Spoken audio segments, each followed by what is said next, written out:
G2 down to the ground. Maybe they've got themselves a little bit of an edge there, but we always have that question in the air. NIP, TSM, G2? Question mark. SSG. You know, every team. The list goes on. Yeah, every team that has won an SI has been. Teams that win big lackluster. tournaments. BDS did it after winning Jönköping. Yeah. Teams that win big tournaments then struggle in the following stage. It is so common.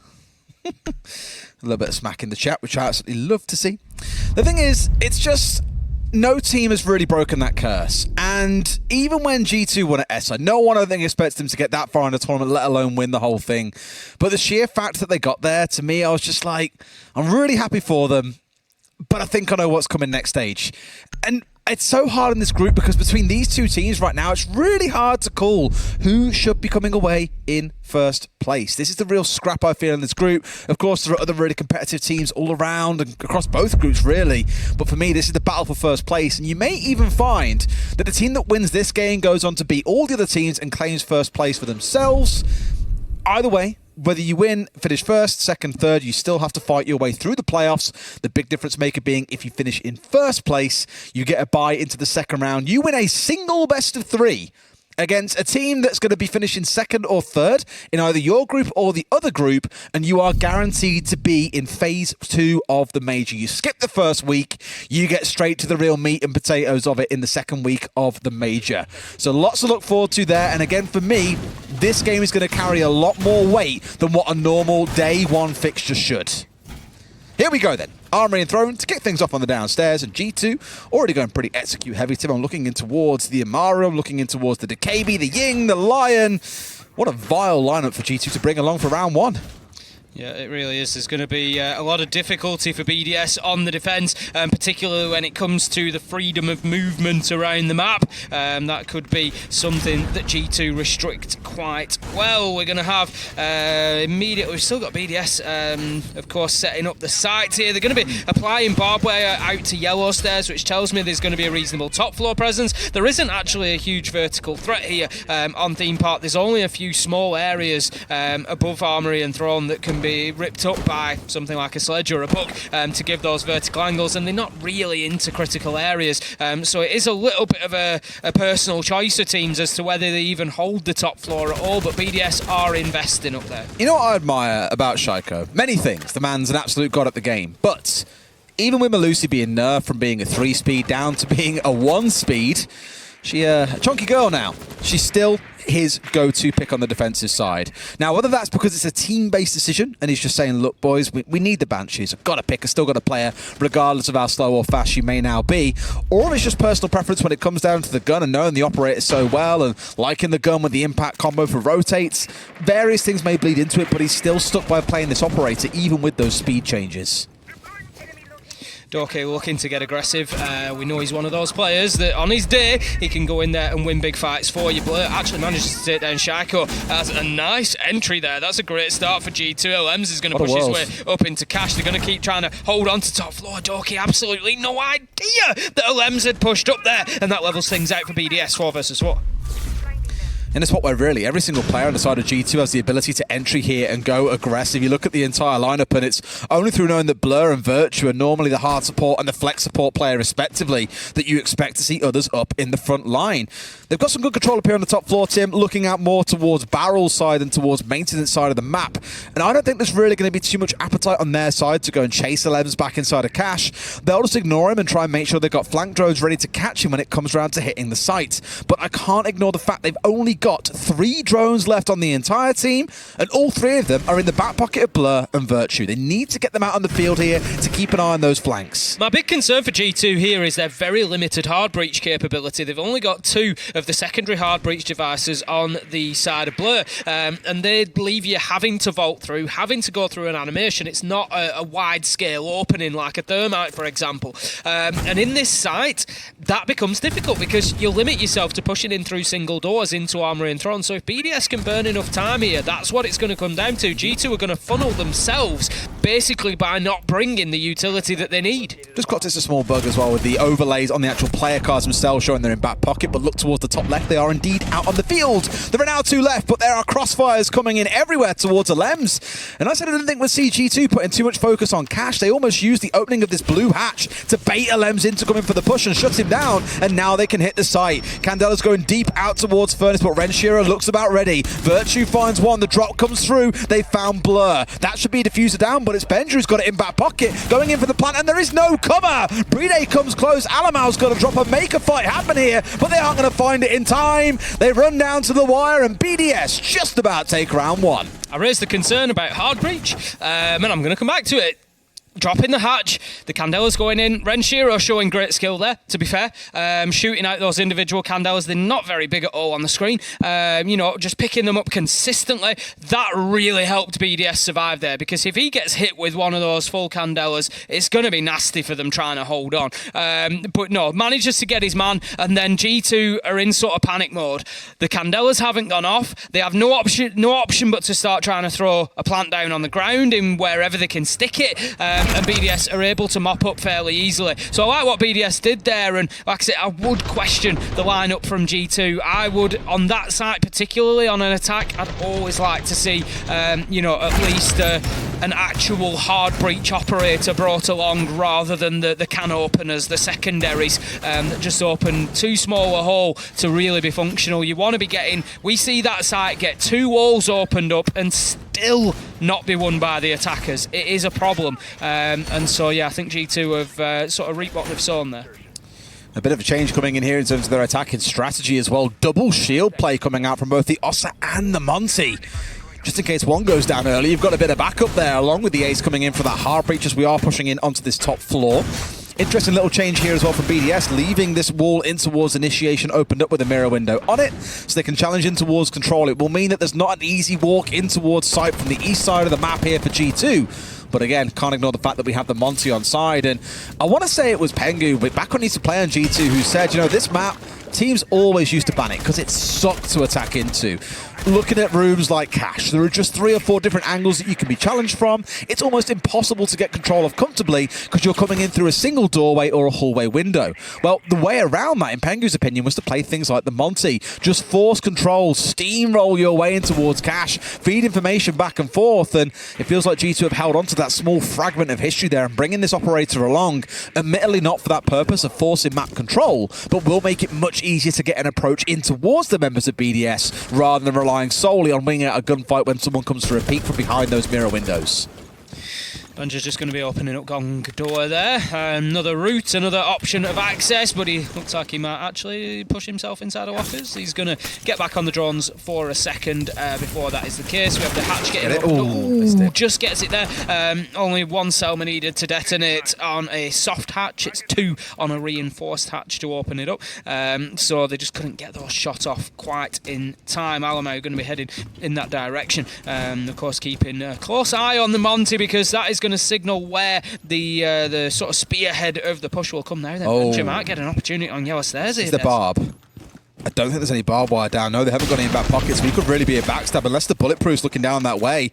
They could do a lot of damage, but Benja instead has opted to go downstairs here looking for a nade from below, but there isn't anyone on site where he's looking for these nades, but we've seen him be so good. Last I recall, when we looked at the number of explosive kills Benja got, he doubled Foxay in 2nd place. He had 28 explosive kills to Foxay's 14. Benja is very, very good with these nades, so keep an eye out for those as they come singing in from below. That's great work from Shaiko inside a cafe there on the Legion. You can see Alamo now down to about 40 health remaining.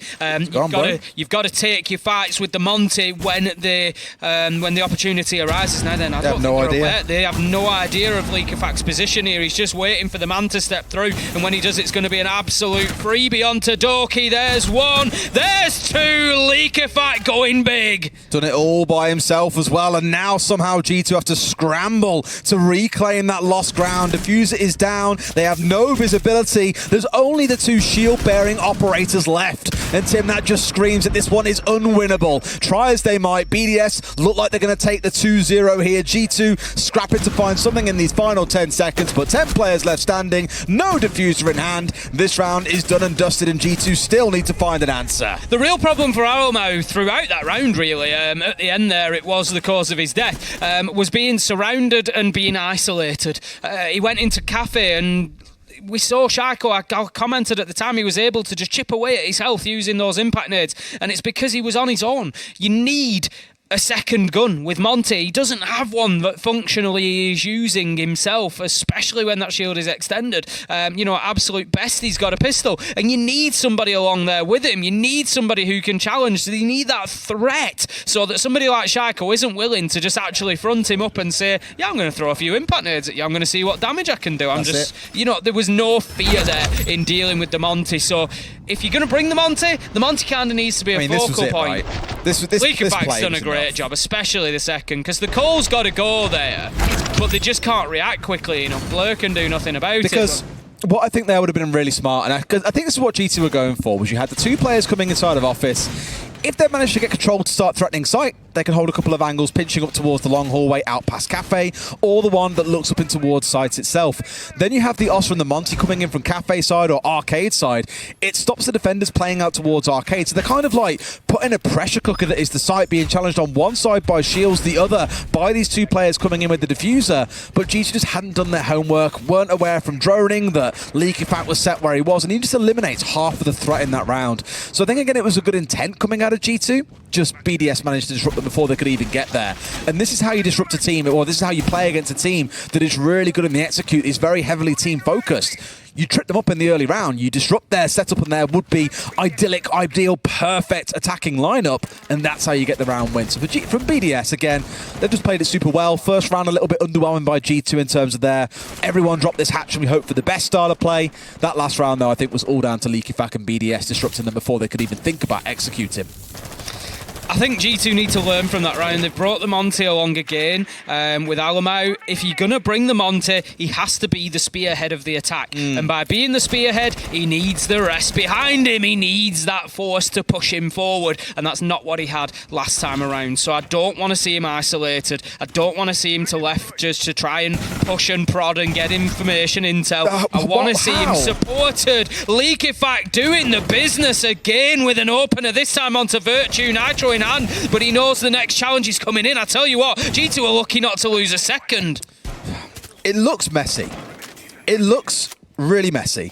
And I'm guaranteeing there's probably a tactical timeout coming in after this round where Fabian will have a few of the choice words that we famously heard back at SI. Is the only way I can describe it. Please, I was about to say, please don't die to this reverse angle. For Benja with the nade still in back pocket, he could look to go fishing for Shaiko, but G2 just trying to piece together an attack here. Leaky Fat going low, and they are starting to move forward, but more than half the round has gone to him, and they're only really just getting to stage one. Yeah, very, very difficult, and that is a big kill. Breedy just comes in, gets the shotgun onto Alamo. Exactly, Des. Why is Alamo there, and where is the support? Benja is trying to push in behind him, but again, Alamo too far ahead of that attacking line and was isolated by Breedy. Benja manages to get one onto a Lems. That's going to give G2 at least a little bit of hope. Candela's coming in from the Ying. 4 versus 3 though, still in the advantage for BDS. Again, this is what I spoke about earlier on. Cash is so hard to take, and they've only just about managed to get control of it here.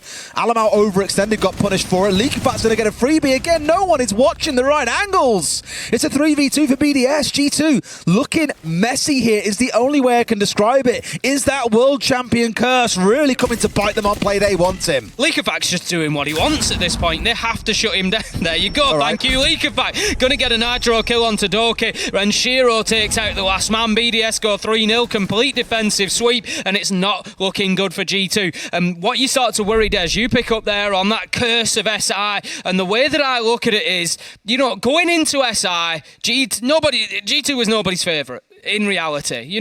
They went in there and they hit, I talk about this all the time, particularly for the majors in SI, they hit form at the right time. They had 3 or 4 great performances at the right time. The most important 3 or 4 games, and they took themselves over the line. And now the question gets asked, was that form?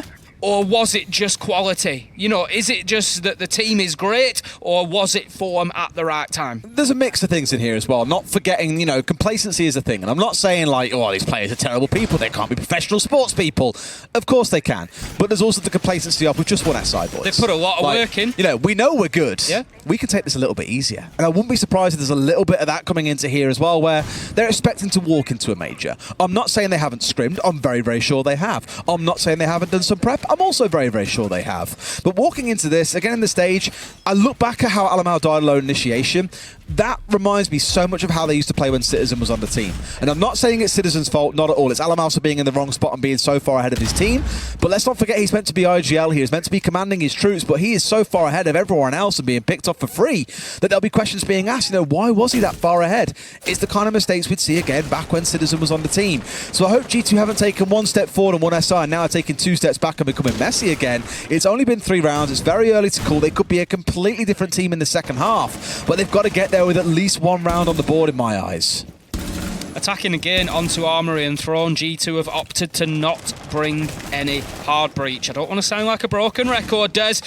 We will see how it plays out, but I feel like you're just putting yourself on the back foot when it comes to attacking this site, as I explained earlier. We will see how they do. It's going to be largely a top floor clearance again. We've got 3 BDS members downstairs, 2 still up on the top floor, way over by Arcade.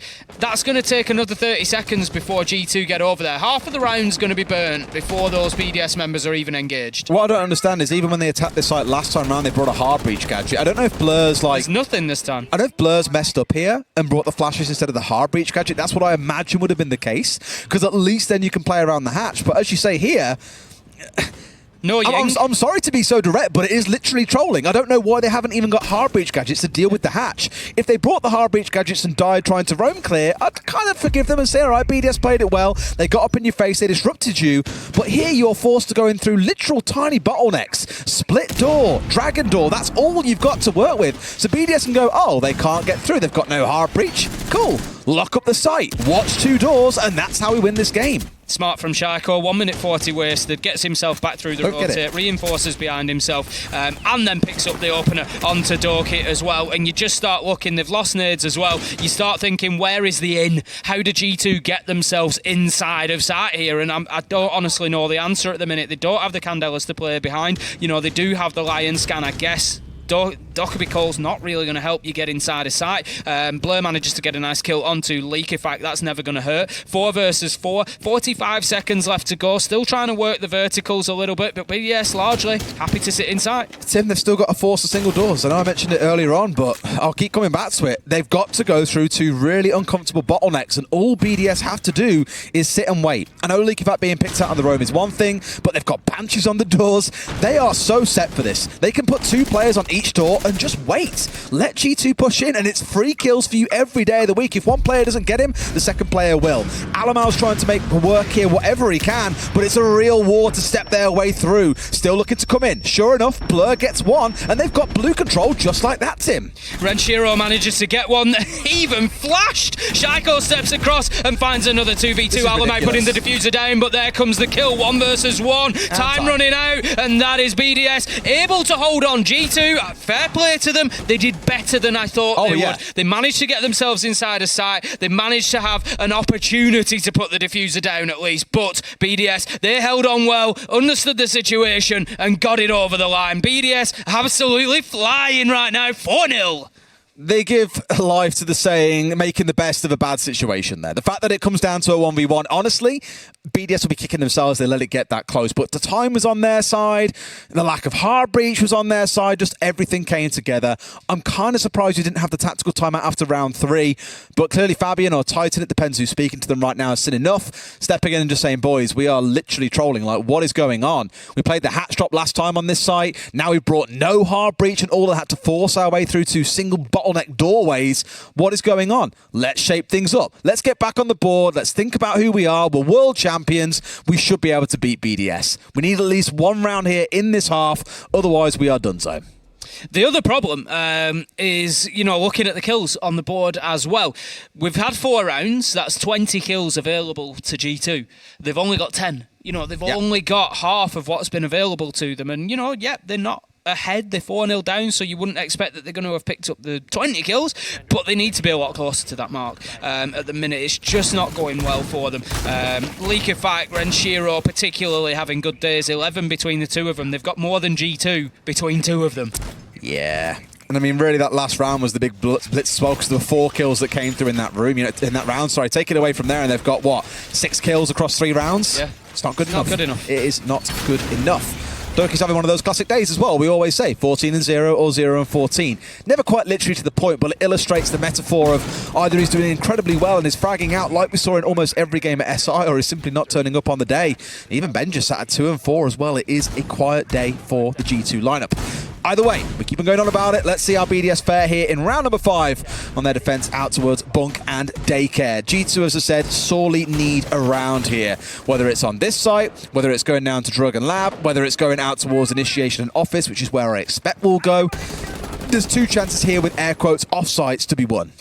For me, so far, you know, if we're looking from a more positive sense, what do G2 need to do? What do they need to change? How do they win rounds? Always so positive, Tim. I'm just trying. I look at it and I say that so far G2 haven't played into what they've brought. You know, I commented on it with Monty, with Alamo twice. Found on his own, isolated, killed. And as a team, G2 haven't played into what they've brought. This time, the main operators they've got for the early stages are the Lion and the Dokkaebi. So use them. Isolate players. Get yourself a man advantage. That's what they've done. Opening kill onto Shaiko, 5 versus 4. Now use those gadgets. Use your E1D scan. Use your phone calls. Try and find other BDS members. You've got one over by Cash. Get him closed down. Get him taken out. 5 versus 3. You can then push onto site and use those Yin Candelas. It's proving a little bit... Use what you've got. I don't want to say it's proven scrappy, but it is very much... I mean, that was a good little bit of 2-man play coming in there. They had 2 of them pushing in towards Cafe at the same time. I don't know if it was droned out or not. I have a feeling the newer player was around Arcade. They had the idea that he would swing. Obviously couldn't guarantee it, but they do net that first kill, which is a good start. But it's how you build on that. And Liquefact, I was about to say, is fancying a jump out, but Blur, I think, has already left the window there now. Back up on the roof and looking to drone out for his team. Smart idea, because if he's setting the rappel on the drone, which would have been the easy, lazy choice, he'd be dead to rights. Just going to dump Candela into controls there, I think, just to try as a little bit of a diversion. Liquefact knows. He knows there's somebody underneath. Sees his man, cuts him down, and Renshiro gets Benja at the same time, but the kills keep on flooding in. 3 versus 2 as G2 managed to hold on along the way. Breedy coming under serious pressure on site and taken out. 3 versus 1 now. This is an opportunity for G2 to get their first round, and Virtue will do exactly that. And it was a better round from G2, isolating a couple of members of BDS, getting those kills, and then playing in behind them. You summarise it so well. Look at 2 of the key kills in that round. The one that we had onto Breedy, and I forget who it was playing the Legion. I think it was Shaiko. Who swung on towards Cafe. A 2v1 against Shaiko in the early game, and then that 3 versus 1 onto Breedy coming in with players coming in from Break Room out towards Arcade side, 1 coming in from Initiation. It's team play. It's the simple basics of this game. Playing for trades, looking to stack up on one player all at once and shut them down. So BDS there being punished for being a little bit too far spread and arguably a little bit too aggressive on the defensive side. Really smart play. I like how Blur was adaptive to what was going on when Liquefact was trying to look for a jump out onto him. You noticed that as soon as he'd spotted Liquefact had gone running back through Armory and Throne, he was straight back on that rappel on break window because they knew they needed control of break room to get that push onto Breeder. They couldn't have it coming in solo, happening in from Initiation side. They had to have 2 or 3 players all coming in at once. Best round by a long mile from G2 so far. Now we've got to see how the side of BDS adapt and what they change in this round to respond to this newfound team play coming out of G2. This round's really important for G2, and if you're wondering why that is, if BDS are able to get this, it puts them on 5. They need 2 more rounds to win the map, so they only need to win. Or 1 to guarantee overtime. Or 1 to guarantee overtime, so they only need to be able to pick up attacks on the 3rd choice site for G2. You know, it doesn't even matter if they can crack their first 2 choices. So BDS right now are going to be trying to get this locked down because it gives them a significant advantage here on Theme Park. And G2, so far, they've looked a little bit like an abandoned theme park. There's not much to go on. Hopefully, that last round's going to get them going. That's a classic from 2020, is it? 2021? I stole that from Jackie. A Jackie special. It's a Jackie special. What's his other favourite one? About mopping something up, about something like... Mopped up like a spilt drink. That's the other one, yeah. Another Jackie classic. Yeah, I'm pretty sure he's got a few. He's got them for days. He doesn't stop. He's a poet. Let's get into it then. Let's get into it indeed, Tim. Round 6 is going to be the final one for BDS. Going to be initiation. They won this back in round 3. Deciding to move on from Bunk and Daycare. Happy enough. G2 got the win there. We don't need to double down too much. Shako needs to be careful. Could end up overexposing himself there, but manages to get the goo mine out of the door, so that'll give him the little pre-warning. Blur's got the right idea. Able to deal with it though. He knows. He knows. They're sitting him on the drone with the one that came up the arcade balcony. They know that he's dancing around here. They know there's a rotation there. Where previously I think it was just sight holes being opened up here. They've actually got themselves an angle to be able to step in. And now Renshiro turns around at the last second, gets caught out by the final blast of the Candela. In comes another. Will he repel his way through? I don't think he wants to just yet. But Renshiro now drops away, and Leak in fact finds Benjamaster. 2 nades offline. I'm not sure how much I like that use of utility. Flashbangs going in, if they're not being used to clear ADSs and things, I think, and same with the Candela, you sort of got to follow it in. That's where your advantage is, but not using them in that way. And Shiro Leak in fact is going to get picked up along the way there. Managed to get the opener onto Benja, but then does get taken down. G2 just managing to find their legs a little bit here, Des, just stabilising, but do they know? Yes, they do. Renshiro out on yellow stairs could play a spoiler, but no, they get themselves inside a sight. There's an opportunity to get the diffuser down. I told Doki it's not ranks anymore, and he has finally woken up. He was sat down at 1 and 4 as a reminder.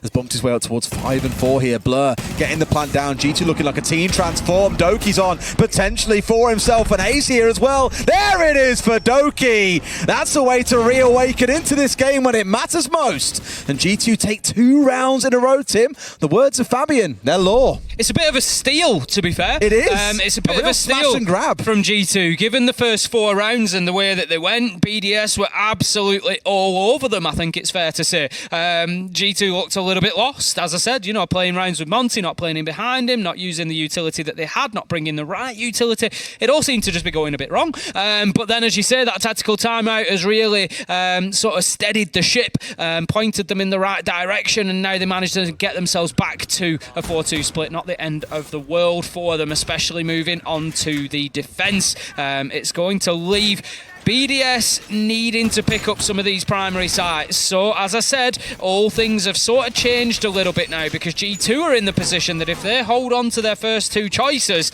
they could be going all the way. All the way, Tim. Not saying it yet, Des. Not yet. Soon, maybe. As you say, though, for this defending side of G2, I think with that smash and grab in those final 2 rounds, absolutely in a good spot to be able to move things forward. I thought for a second we'd see Leak in fact commit to the Brava as well with the change away from the Twitch, which for me would have been the perfect screen grab to get and throw on Twitter and say this is the problem. At the minute, I don't see much of a world where Twitch exists alongside the Brava.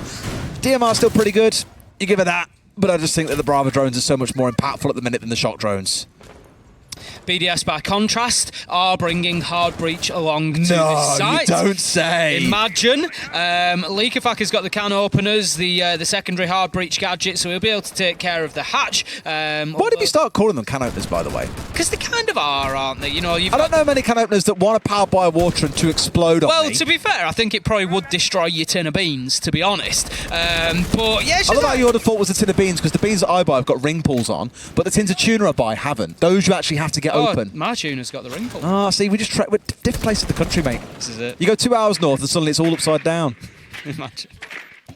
There's a dig in there about something else being upside down, but I wasn't quick enough to think of it. No. Maybe next time. That's because you're not from up north. Right, so, as I said, regardless of why we call them that, they're going to do the job on the hatches. That's what they want to get done. It leaves Breedy then free to, at least he can get Drone City. He can get a line of sight on one wall. He can get, a nice big opening on another wall that's a clean walkthrough. Let's see if BDS can get that done. That's the thing to watch out for in this round. If you want to compare and contrast this attack to G2's, how do they use that hard breach? What does it open up for them? And does it create a different outcome? You're hoping so. I mean, again, we've still got a couple of players, same as how BDS were playing off on the roam. You've still got the barrels wall left half soft as well, so they can rotate in and out of there. I like that because it feels quite a bit different. We did see BDS do it back in the first half, but it does let you challenge out to what is normally a really common wall to get opened up. Some teams will just go everything towards maintenance, and that's our push in. Barrel's quite popular for some teams, but it does let you play around arcade upstairs and get back to site without playing down the long corridor where you have no control out towards yellow. LM starts off the fragging though. Down goes Doki. Last round's ace hero. Too easy really for LMs. Knew that Doki was inside of barrels and just uses the long angle from the stairs to take down his man, as they're still trying to deal with Virtue inside of Lab at the minute. Not really been possible for them. The vertical angles continue to open up. Out goes the Nitro, but no, too slow from Virtue. Unable to find the book above, and it becomes a game of cat and mouse. The thing is, they know as well. It's like you're not even playing in towards Armory here as well. It's like you're attacking in towards Lab and Storage. And it's the right sort of idea. So much work still being done. Does Benja have a C4 in back pocket? Yes, he does. So keep an eye for that one coming out. But BDS are wasting so much time here, just trying to get Lab storage control. They can't get towards the site yet. Benja gets one for himself. Still the C4 in back pocket. But I fear BDS are out of time, Tim. Certainly could be. 10 seconds left to go. A couple of kills from Virtuo and Alamo are going to do a huge job for G2 as Renshiro cannot get inside a site, and again it's the hard breaching that's let them down. Not able to walk in freely, and that is going to cause a problem for BDS, and G2 somehow have reeled them back in as it's 3-4. I'd love to know what happened with that Selma on the wall as well, because obviously we only had like the head height hole opened up that let you peek on through. I didn't see if it was shot out by the players that were inside Lab storage, if there was a rotate round from someone that was playing inside who moved out towards yellow. It would be absolutely tragic if BDS were the ones to shoot that away. I can't imagine any possible reason why they would have, but I know on some maps teams do that. They'll open up a single one, it gives them the angle in towards sight, and that's enough, but it stops defenders rotating out through the same hole. If they've shot that off there, that is quite literally shooting yourself in the foot. Upstairs we go then. The defensive G2 going to move on to bunk and daycare. Rotations being opened up into break room and also between sites. We're going to have a man playing on that deployable shield, I would imagine. Probably the Might of Virtue. Just going to be the one who can keep himself safe, keep deploying those magnets, just keeping the pressure that will come through Cafe away from him. Now, we're going to have 4 nades on site, so definitely something that they need to consider. Renshiro and Shaiko both bringing those along, and we've seen a mastery of them, particularly from Shaiko in the past, able to get some fantastic nade kills. Took a little time out there to have a chat with Fresh Tim. I saw that. Our observer on the side, he was saying it was the impact that came through on side of site, impacted the opening and cleared the Selma off. So, yeah. That's it, G2 winning the round, essentially. You know I keep going on about hard breach on that site, but the rounds that we see won are generally... You're going to be red in the face talking about hard breach over the next few rounds. The rounds that we see won on Armory Throne generally go hand in hand with the ones where there is successful hard breaching of at least one, if not 2 of the walls. Well, there are 2 mirror windows coming in here from Blur. We had the shock drone coming initially from Leaky Fat, which has now been destroyed. Only has 1 still left in back pocket. Keeping that alive is going to be super, super important, but doesn't want to throw it into break room again, sorry, as that was where it was shot out previously. But without those being taken down, it does present a bit of an obstacle, and sure enough, one has been taken away. Good stuff from BDS. I do like this mirror position up at the top of Yellow Stairs. We've seen it sort of moved around over the years. Sometimes it'd be on the wall further forward, but it's just a nice solid position there. You do have to concern yourself with Yellow Stairs. Obviously, anybody sneaking up there, playing a little nade over the top, it can be dealt with, but it is a tough position to play into, particularly from the sort of angle that Shaiko's going to be coming in from Cash there. Now then, Leakafak upside down on the window. It's worth... Ooh, takes a lot of damage there, as that is an aggressive peak. Going to flip himself back upside down, try and get himself a little bit of a perspective advantage there, but it might not be enough. Shaiko's coming through to try and support, but cut down by Alamo across the top floor. Through a soft wall as well. That's the worst part. He'll be raging about that. Any of us would be any day of the week if you died something like that. And sure enough, if he got into a good spot there and managed to get himself up against the office wall, he can cut down the player that's being really cheeky. But with all that went down there, Leakifak has managed to get himself inside and start a march forward. But Tim, same as for G2, we are seeing that clock run lower and lower on these attacks as we get towards the dying moments.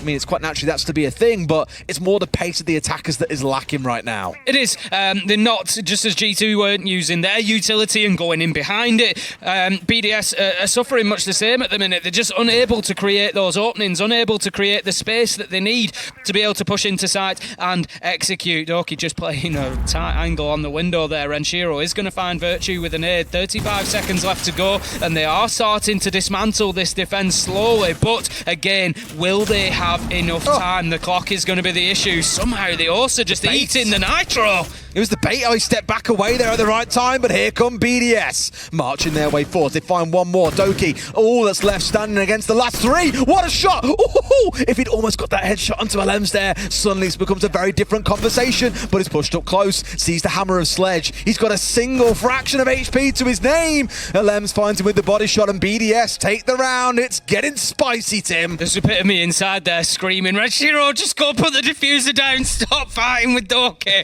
If it becomes a 1v1 at that point, it's a different ball game, because Doki can start playing for time. Then he can start into a position where he's trying to force them to put that case down on the ground, and it gives him at least a little bit of something to work with. But BDS were able to close that one out. 5-3, they extend their lead back to 2. It's a good time to win the round for them. It was a second choice site as well, so they're not having to rely on that third choice, and maybe that just gives them the toehold in this map that they needed.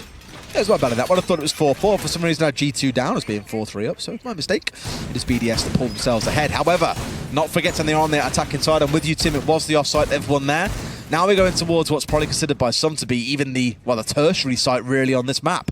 It's interesting because I think on theme, we look back at the stats for SI, and when we took a good look at it before we got towards the end of the competition, it was about halfway through, I think. There was a really even spread in terms of sites being played in this map. Lab and Storage was still down the bottom, but it was still being played an awful lot. So, with all that in mind, is this still considered a pretty good site for defenders? Sure.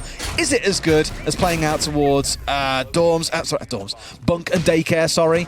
Absolutely not. I don't think it's considered to be as strong as that. What I'd like to see really out of the attackers here is with that shield in hand from Alems, is forcing their way in from the cash side, as we've spoken about a couple of times. Swing your way forward to make good use of the shield and start to steamroll your way in towards and execute pretty quickly, because you haven't got to worry about clearing the entirety of the map. G2 going to be looking to just hold on a little bit better in the late round this time. It was that final 30 seconds that really hurt them. The couple of kills that they lost, particularly at that point, really did swing the round. Now that this could be a quick push coming in, and the man is going to get straight out of dodge as those Candelas come in. They know that it's time, and that allows, particularly importantly, that ace charge to be detonated. But the second one gets caught up in a mute jammer. Yeah, Benja was waiting there with a C4 as well. You heard him rip it, and I thought, man, if he gets the timing on this right, it's a 2K onto the window. Look at Alems, proper ratting it out at distance as well. Just waiting for Benja to show his head at this window once more, but it's simply not to be the case. He is way out of dodge, and leaking back. He's all alone staring into break room. There's the potential for him to be challenged again. The second EMP comes in, that's going to allow the second Selma to detonate, and that gives a very dangerous line of sight, as you can see there. Absolutely beautiful for Leakafak, all the way down to yellow stairs. Makes it very difficult for G2 to rotate back towards site. They're going to have to go all the way underneath. Alems manages to take down Alamau. That gives them a nice advantage here. And BDS, next step is start getting some map control, but Doki says, maybe not. Takes down Shaiko, leaves us 4 versus 4.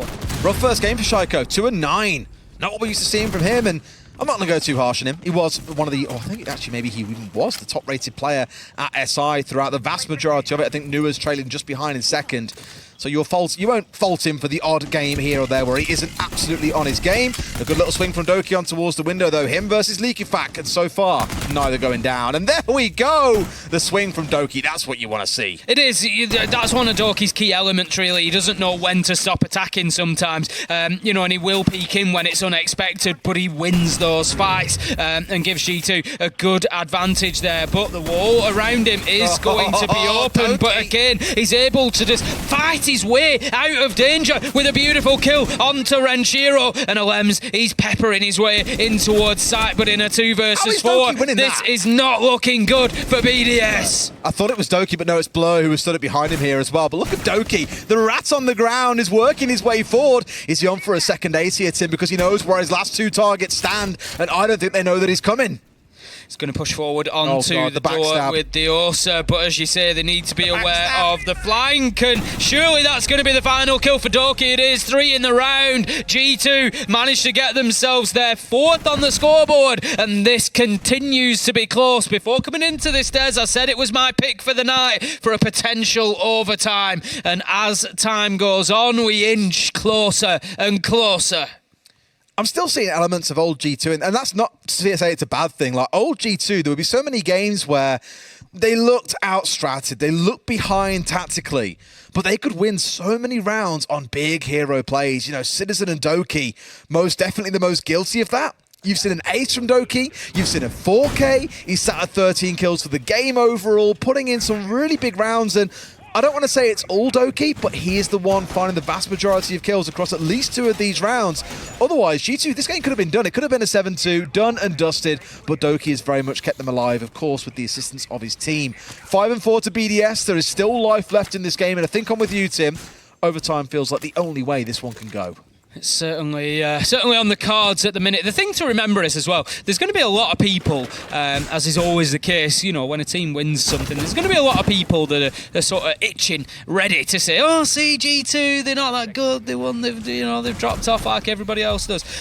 You got to remember, they're playing BDS here. These are going to be the top 2 teams in this group, very possibly. You know, that would be the expectation. And they've come out with a very difficult opener, and the same goes for BDS as well. You know, you really cannot take too much away from a win or a loss in this game. You know, looking at the grand scheme of things, these 2 teams need to play others, and then we'll see just how good or not they are. You know, this is really not the matchup to be judging them on too harshly either way, whichever way it goes. I mean, this really tells you that my consideration for this game is less about, you know, how good or bad either team looks. We know they're great teams. They haven't made any roster changes. Why would they suddenly drop off the face of the earth and not be top 2, top 3, I'd definitely say top 3 EUL teams, maybe battling it out with Koi in the midst there a little bit as well. But I just think really for both of these teams, the winner of this game is the one that's most likely to take first place in this group and guarantee that bye into the second round of playoffs. And like I mentioned earlier on, you finish first, you get the second round in there, you win a single best of 3, you are guaranteed to make it to phase 2 of the major. You don't win that, you might have to fight your way through qualifiers. Leakfact just giving away his position there, plays back into it and needs to be careful because the challenge did come from inside of sight. Breeder is on the Thermite this time around. Leakfact on the Hibana, so they've got plenty of options to open these walls up, but 1 minute 40 left to go, and they are still in the process of burning out the utility that they will need to clear in order to do so. They're also working BDS towards top floor supremacy as well, looking to sweep their way across, just opening up vertical angles, but we do have the Capcan of Benjo, who's been a little bit quiet so far today, down in lockers and in a position not only to stop Leakfact, one of the hard breaches, but also to potentially push up those yellow stairs.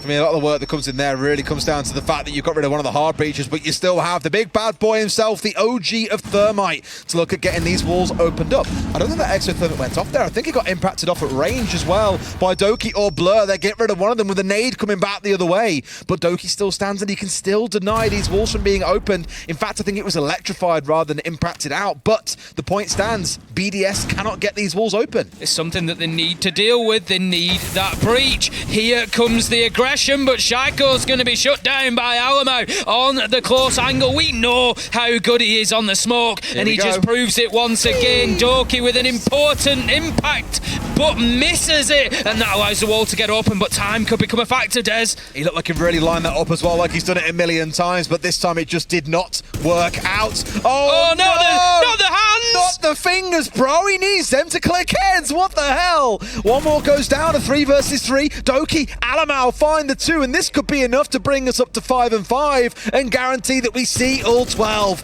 Ranshiro alone on the vertical. Tim, it's going to take 12 rounds to see where this game goes, whether it ends at 7-5 or if we have our first overtime of the stage. It is. You'd expect G2 to be picking up that site. Armory Throne, it's, for my money, the best defensive site on the map, even with the hard breach there, even with the wall opened up, you still see that it is very viable to try and hold on to it, so much so that it pushes BDS into a tactical timeout because they are now in a position where they have to win 2 back-to-back sites if they want to take this without overtime.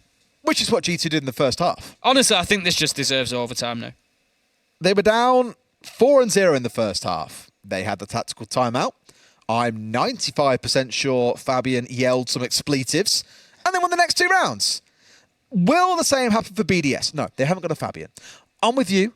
Overtime. Maybe even a world where G2 just closed this out. I want to see it.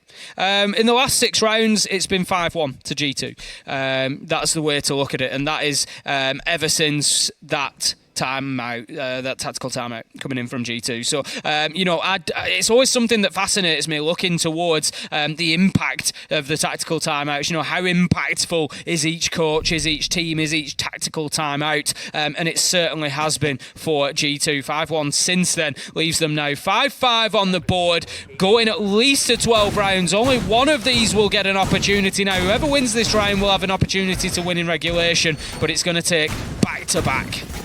I was just watching the player cams of the G2 players then and thought to myself, it must feel so vexing to go from just, a few weeks ago, being sat on a stage, live audience, everyone screaming your name, to playing at home in your bedroom again. Playing at home in your bedroom, scrapping against BDS for every round. So weird, isn't it? Yeah. Bizarre. It is indeed. G2 have done fantastically well in the second half. I asked a few questions of them to begin with, but it certainly seems that they not only identified the problems but rectified them quite quickly. They've been playing around the utility better ever since that tactical timeout, actually using what they have, and playing into their strengths, and that has certainly worked well for them. BDS, honestly, I feel like BDS are on the back foot a little bit nowadays. They're in a position where they've got to win 2 attacking rounds. They're in a second choice site for G2, being Bunk and Daycare. I fancy G2 to pick up at least one of these rounds.